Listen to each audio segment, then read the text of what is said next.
오늘부터는 성령꾼 만들기 5번째 권이 시작이 됩니다.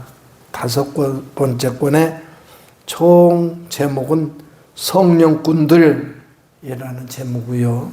오늘은 그 첫째 시간 예수꾼 보궐선거라는 제목입니다. 앞서 묵상을 계속 하는 가운데 오늘 이 성경 교재를 통해서 요구하는 것이 있는 것 같습니다. 그리고 요구하면 성령꾼이라고 할 때에 결국 성령 하나님에 사로잡힌 하나님의 사람이라고 하는 말이 어울리는 표현일 테고, 그 가운데서 방향을 잡아갈 때에 오늘 믿음의 길 가는 우리 모두가 자기 정체성을 확실히 하는 기회로 삼으라고 하는 메시지를 담고 있다 여겨집니다.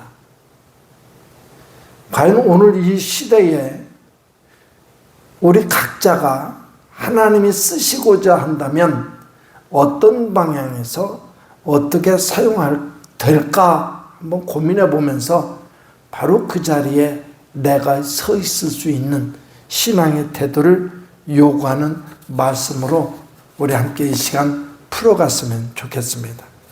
먼저 예전처럼 읽어드리고 시작을 합니다. 예수님의 12 제자는 한 명의 결혼 빠져버리는 것 때문에 반드시 보고를 필요로 하였습니다. 가룟 유다 대신 누가 뽑힐 것인가? 예수님의 공생애 동안 제자들과 더불어 예수님을 따르던 요셉과 mat대아가 추천되었습니다. 사도들은 하나님께 기도하며 제비를 뽑았습니다. 항아리 속에 이름을 적은 돌멩이 2를 넣었습니다. 먼저 뽑히는 사람이 선택되는 것이었습니다. 그렇게 해서 mat대아가 뽑혔습니다.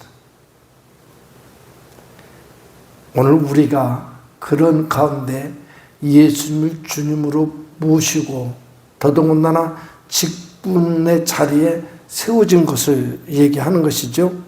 우리가 관심을 가져야 할 것은 제비는 사람이 뽑았지만 실제로 mat대아를 뽑은 것은 하나님이라는 사실입니다.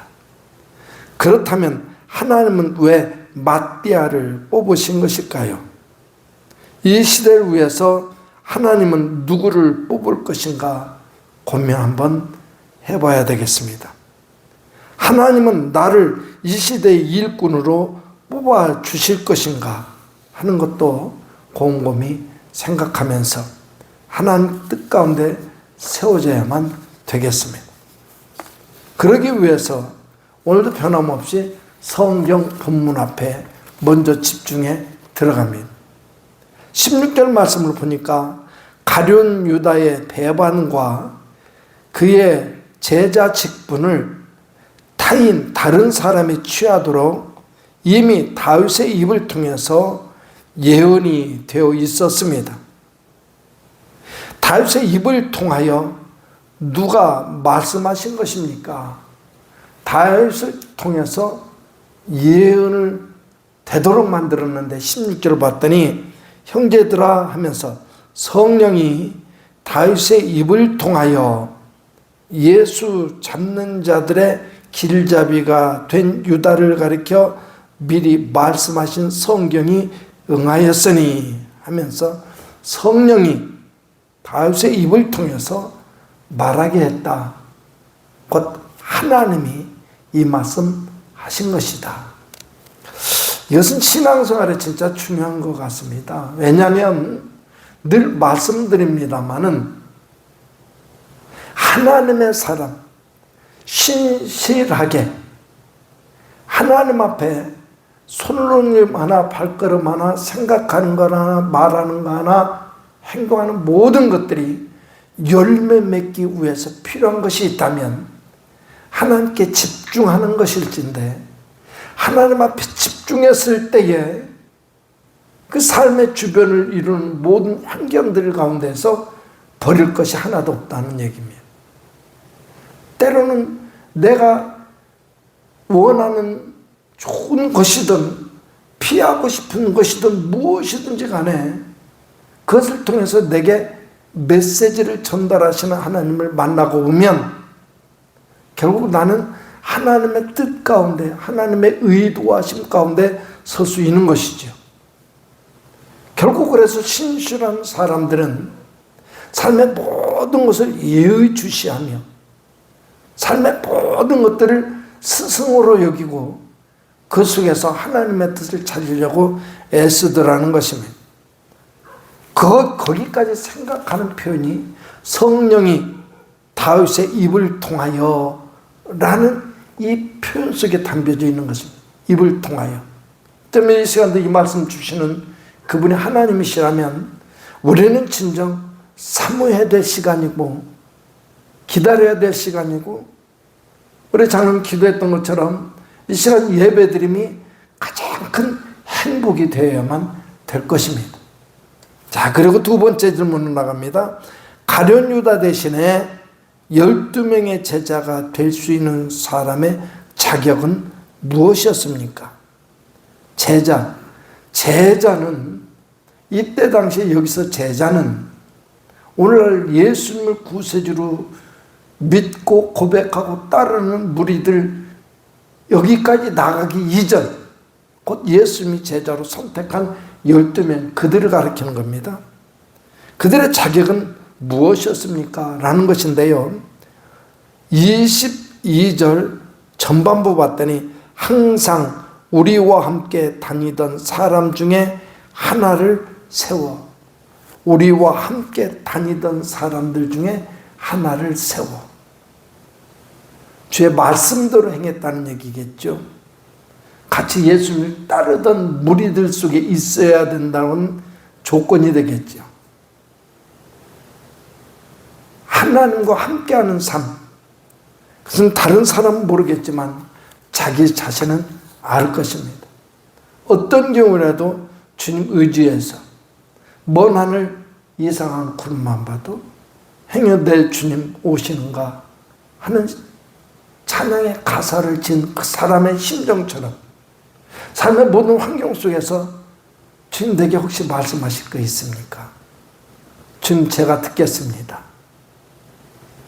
희노애락 가장 굴곡진 삶 속에서도 어느 순간에도 그 하나님의 말씀을 놓치지 않으려고 하는 태도를 가진 자 이렇게 규정해도 문제가 따르지 않을 것입니다.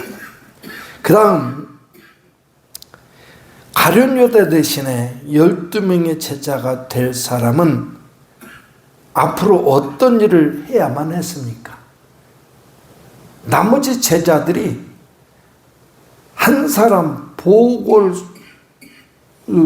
결혼을 채워야 될 그 사람을 선택할 때에 그 의도를 보면 이 사람 앞으로 해야 될 일이 선명해지는 건데 22절 하반부를 봤더니 그럽니다. 우리와 더불어 예수께서 부활하심을 증언할 사람이 되게 하여야 하리라. 곧 이 사람이 앞으로 여기 한 사람 빈자리 가룟 유다 대신에 채워질 그 사람은 누구냐? 무슨 일을 해야 되느냐? 예수님의 부활을 증언해야 될 것이다. 오늘도 마찬가지입니다. 진짜 만약에 하나님이 이 시간 짠 하고 나타나셔서 잘 들어봐라 하면서 하시는 말씀이 너희가 나를 주님이라고 부르는데 그 근거가 뭐냐? 내 말을 내가 어떻게 믿어야 되겠느냐? 어떻게 알아야 되겠느냐라고 묻는다면 나는 어떻게 말할 수 있을까? 네 말이, 네 표현이, 네 고백이 진정이라고 하는 진정성을 갖는 그 이야기를 한번 들려다오 할 때에 이 대답이 거기에 어울리는 표현이지 않을까 싶습니다. 곧 내가 부름받은 이유, 내가 예술쟁이라고 불려질 수 있는 이유, 적어도 이 시대에 크리스찬이라고 불려질 수 있는 이유, 그것은 내 입술에서 또는 내 신앙의 삶을 통해서 예수님이 진정 사망권세에 이기시고 부활하셨다고 하는 신앙의 모습을 갖출 때에 내가 굳이 주님 앞에 무슨 미사여구를 동원해서 표현하지 않아도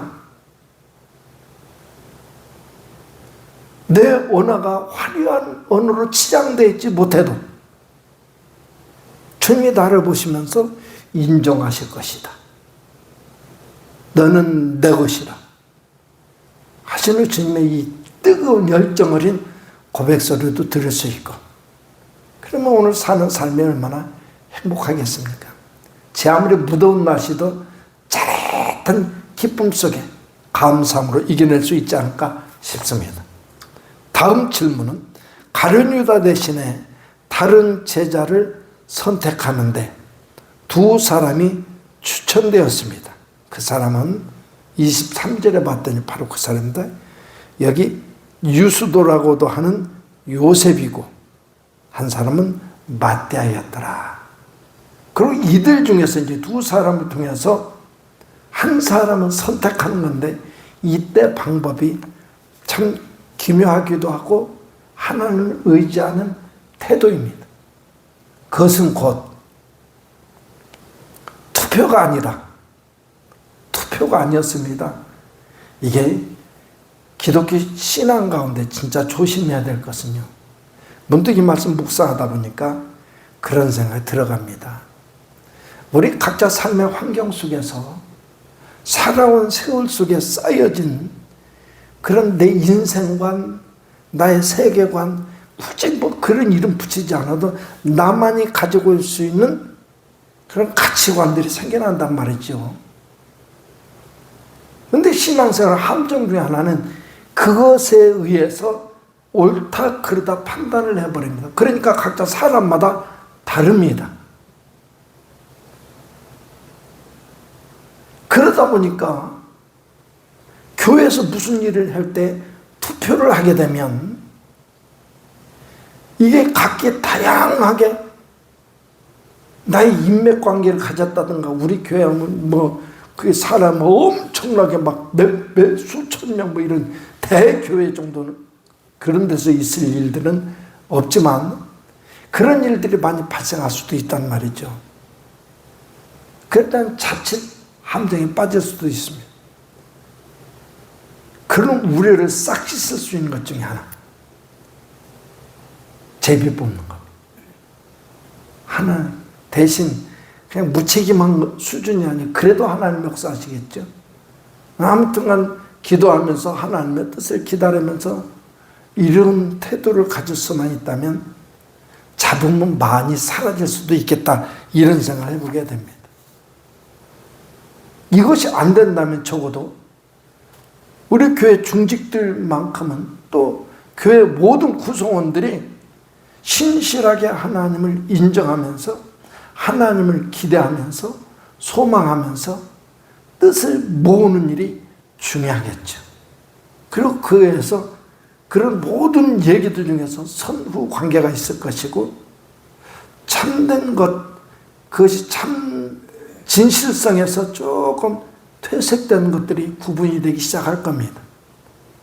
그에 따라서 선택할 수만 있다면 실수는 덜 수 있고 후회도 조금은 덜하게 될 수 있을 것입니다. 아무튼 그 다음에 추천된 두 사람을 놓고 선택하기 전에 120명의 문도들입니다. 120명은 무엇을 하였습니까? 할 때 바로 그것입니다. 무조건 둘 뽑아서 제비 뽑자 이게 아니라 둘을 세워놓은 다음에 그들이 기도하여 이르되, 하나님 개입하셔야 되니까 기도는 하나님 개입하시는 통로지요. 이르되 무사람의 마음을 아시는 주여, 이 두 사람 중에 누가 주님께 택하신 바 되었습니까? 하고 하나님께 묻는 것입니다. 이 부분 가니까 예전 생각이 문득 나요. 신학교 다닐 때였습니다. 제가 92년도에 신학교 들어갔잖아요. 들어갔더니 모교에 가만히 보니까 이상한 흐름이 있더라고요. 아주 오래전부터 거의 4년 주기인데 학교에 데모가 발생하고 그랬더라고요. 그것도 주로 신학과 주도로. 그래서 제가 들어갔을 그때가 바로 4년 주기에 딱 맞물려 있을 때였습니다. 그걸 우왕좌왕 해가면서 웅성거리면서 분위기가 참 이상해지더라고요. 그래도 같은 또래 애들이 아니라 저 또 한 사람하고가 한참 나이가 많이 먹었으니까 조금 할 말도 하게 되고 그러죠. 그때 그런 소리 한 적이 있습니다.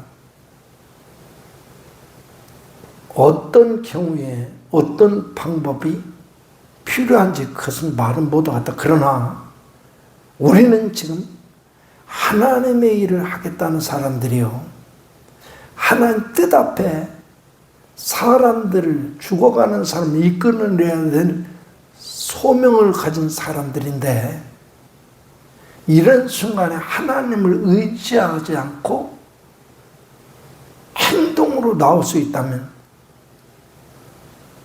너희들에게 하나님은 어디 있냐 물어보신다면 무슨 대답을 할 수 있겠느냐?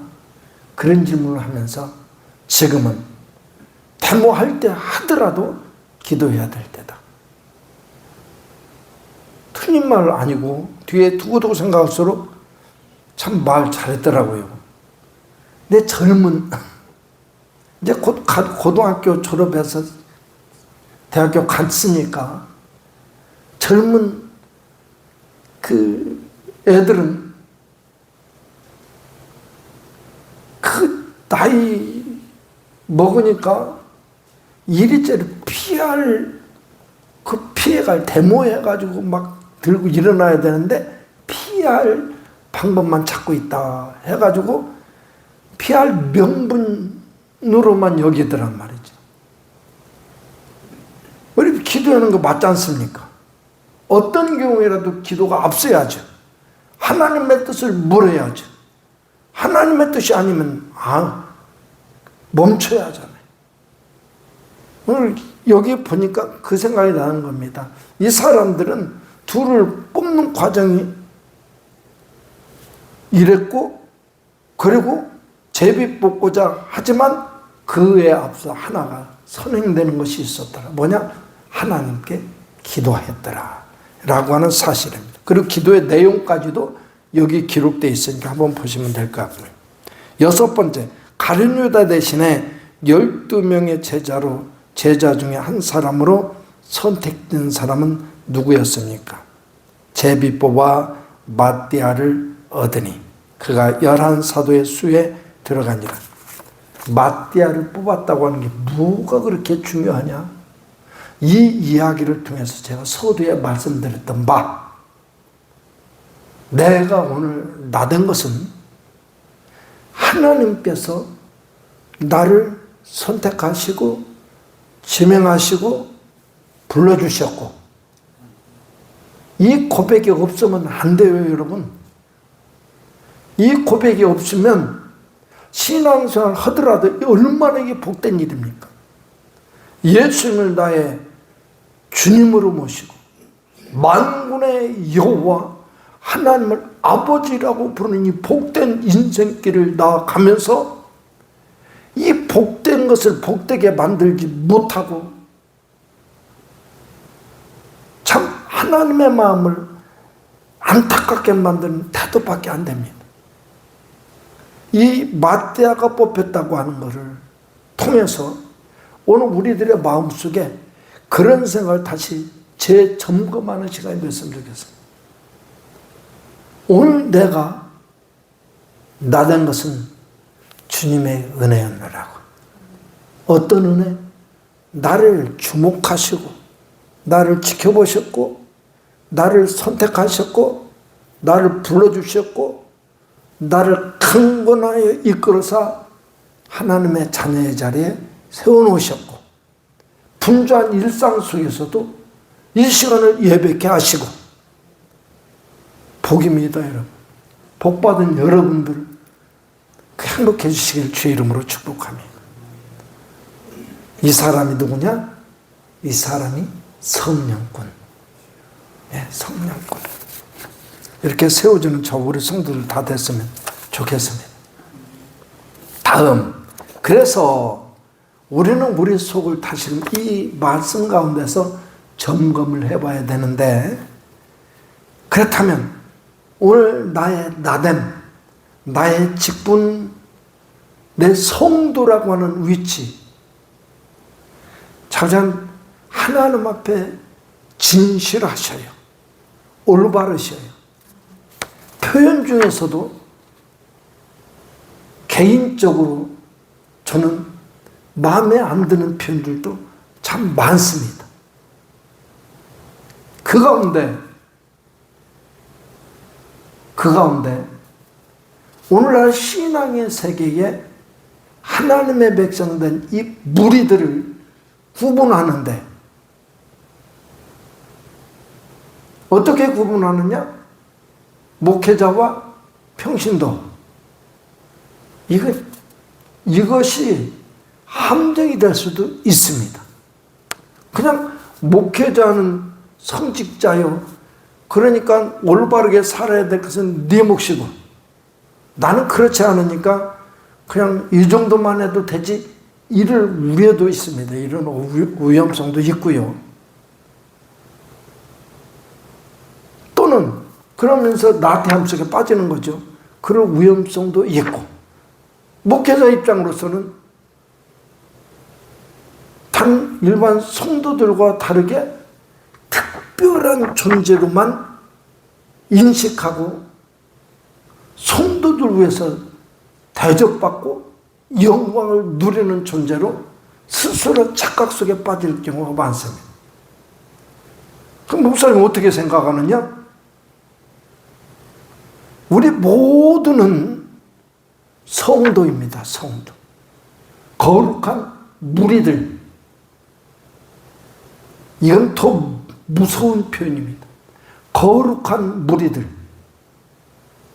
거룩하지 않으면 그 무리들에서 제외되는 겁니다.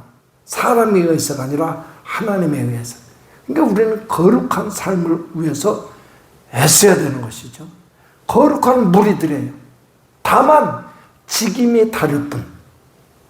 목사 성도, 장로 성도, 권사 성도, 성도, 거룩한 무리들이 이것처럼 영화로운 이름이 어디 있겠습니까? 이것 이외에는 제 마음대로 정해놓은 구분이다. 저는 이렇게 생각해서 위험성이 있다고 표현하는 것입니다. 그런 나의 직분을 수행하다가 중도에 낙오된 적은 없었습니까? 주님 앞에 충성되게 일하다가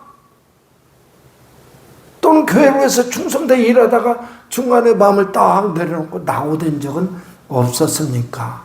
라고 하는 것입니다. 이것은 다른 말로 바꿔보면 신앙생활에 태만해지지는 않았습니까? 라는 것입니다. 기도 생활에 태만해지고 예배 생활에 태만해지고 하나님 앞에 충성을 다하는 그 일에 태만해지고 저는 그래서 우리 교회를 보면서 그런 생각들이 속에 찌들어 있기에 참 감사하고 반갑고 더욱더 애틋하게 소중하게 느껴지는 것이요. 우리 월삭 기도회 때 있잖아요. 월삭 기도회 때 매달 1일날 새벽 예배 월삭 기도회 때 우리 장로님 와서 여기서 자면서 기도하고 두 장로님이 끝나고 나서 꼭 같이 좀 식사를 하려고 애쓰고 같이 그러면서 교제하면서 교회 얘기하고 같이 의기투합할 수 있는 기회가 되니까 말이에요. 예전에 우리 한국교회 다 아시죠? 우리 권사님들도 아시잖아요. 한참 부흥될 때요. 그때는요, 저도 그랬어요. 교회에서 자면서 기도하던 분들이 많았습니다. 그래서 올해 한번 그렇게 했으면 좋겠다는 소망을 갖는 거고요. 와서 자는 게 뭐 대수냐 하겠지만, 아니요, 마음이 없으면 안 되는 것이고, 그러다 보면 여기서 같이 얘기 나누면서, 늦게까지 얘기 나누면서 또 찬송 부르기도 하고, 하루 저녁 그렇게 지내면서, 밤을 지내면서 의기투합돼가지고 신앙에 장작불을 모아놔서 불을 지르듯이 신앙이 불타오를 수 있는 기회로 삼는 것이죠. 얼마든지 하나님 그렇게 역사하실 줄로 믿습니다. 다음, 나는 주변에 어떤 인물로 정평이 나 있습니까? 나는 주변에서 나를 평가할 때 나를 뭐라고 말하고 있을 것 같습니까? 라고 하는 거죠. 이게 참 중요한 질문입니다. 저는 평생 지내면서 목사라고 다 아니잖아요. 그런 질문 앞에 늘 고민을 많이 해요. 다른 사람이 나 아닌 다른 사람, 나를 보면서 무엇라고 말할까? 친구들 사이에서도 무엇라고 말할까? 또는 우리 교회에서 나중에 은퇴 이후에 멀리 고향으로 가 있든지 뭐든지 간에 훗날 우리 믿음의 가족들이 그때 이선재 목사님 하면서 무슨 말 할 수 있을까? 이것이 상당히 고민에 많습니다. 그저 좋은 평가받는 목회 활동을 하셨으면 좋겠다, 이런 생각을 갖게 되죠. 우리 각자 그런 고민하면서 이왕이면 외부에서 나를 바라볼 때 예수 믿으려면 저 사람처럼 믿어야 돼, 이 소리는 들어야만 되겠습니다. 다음, 나의 주변에서 열정적인 복음 사역자를 한 명만 추천하라고 하면 누구를 추천하겠습니까? 열정적인 복음 사역자. 목회자를 볼 때에도 우리 모든 성도들이 영적인 안목이 확장되어서 하나님, 목회자하고 친하기보다 하나님과 친해지시고 하나님의 기쁨 되시고 사례 분별력, 그렇다고 막 거부하고 반대하고 막 대들고 이런 소리는 아닙니다. 그러나 목회라고 하는 이 틀을 직업으로 보느냐? 저는 그렇게 써놨습니다. 아니면 복음 사역으로 보느냐? 이건 또 신앙생활을 질을 결정하는데 상당히 중요하더라고요. 어떻게 보느냐? 그럴 때 하나님의 지혜로 말미암아 제대로 볼 수 있기를 축복합니다. 다음 질문은, 나는 일꾼을 선택하기 전에 기도를 어느 정도 합니까? 내 속에 있는 모임에서는 얼마나 기도하고 세웁니까? 할 때에 어느 시점부터는 당회 때 우리가 직분자를 세우잖아요. 당회 때 직분자 세우고 끝나고 나면 그때부터 기도에 들어가는 적이 있었습니다. 점점 그것이 이제는 수시로 그냥 기도하다가 또 잊고 지내다가 이런 상태가 되긴 했는데, 우리 서로 이 부분은 하나님 앞에 선 존재로서 나를 부르신 뜻을 기억하면서 살 수 있다면 참 여기에 전혀 흠집이 나지 않는 좋은 성도가, 성령꾼이 될 줄로 믿습니다. 하나님은 영이심으로 사람을 통해서 역사하십니다. 나는 쓰임을 받고 있습니까? 결국 하나님 앞에서 말하는 겁니다. 쓰임 받지 않고 있습니까? 나는 가룟 유다입니까? 아니면 마띠아입니까? 곧 하나님 뜻과 가운데서 벗어난 사람이냐, 그 가운데 다시 보골로 채워진 사람이냐 하는 질문이고요. 지금 나를 필요로 하고 있는 사람은 누구입니까? 이 마지막 질문이 진짜 많이 생각을 하게 되는데요. 지금 나를 필요로 하고 있는 사람은 누구일까? 이것도 역시 섣부른 판단을, 결론을 내리지 않기를 바랍니다. 어쩌면 우리에게는 많은 엄청나게 큰 기회가 열려져 있을 수가 있습니다. 만약 그렇다면 그걸 꼭 붙잡아야만 됩니다. 내게 열려진 기회를. 언젠가 내가 몇 차례, 두세 차례쯤은 말씀드린 것 같은데, 처음 목회 나왔을 때 주일날 낮 예배 때도 두세 명, 많으면 저녁 예배 때는 사모하고 둘이서 드린 적도 많았습니다. 그럼 주일날 되면 맨날 주님 앞에 하늘을 바라보며 울었던 적이 많았었죠. 그때에, 잘 들어보셔요. 그때에 있잖아요. 그런 책에 용기를 잃지 않고 의욕적으로 만들게 한 사람이 있었으면, 의욕을 잃지 않고 용기를 내고 두 주먹 붙고, 그때 제가 외쳤던 말이 그것입니다. 일사하고. 손양호 저희 주기철 목사님 외쳐댔던 것뿐만이 아니고 뼈를 묻을 각오, 뭐 이런 말을 많이 했거든요. 그때 그 한 사람이 어떤 사람이냐? 아주 연세가 많이 들은 할머니였어요. 허리가 이렇게 구부러져 가지고 오시는데, 딸네 집에 오시면 새벽에 꼭 나와요. 그분이 용기가 되고 꿈을 포기하지 않고 더욱 의욕적으로 되게 만들더란 말이에요. 또는 옆에 집에서 주일날 애들 뛰어올 때에 막 뭐라고 하고 싸우고 뭐 그러던 집인데, 그 집에 이모가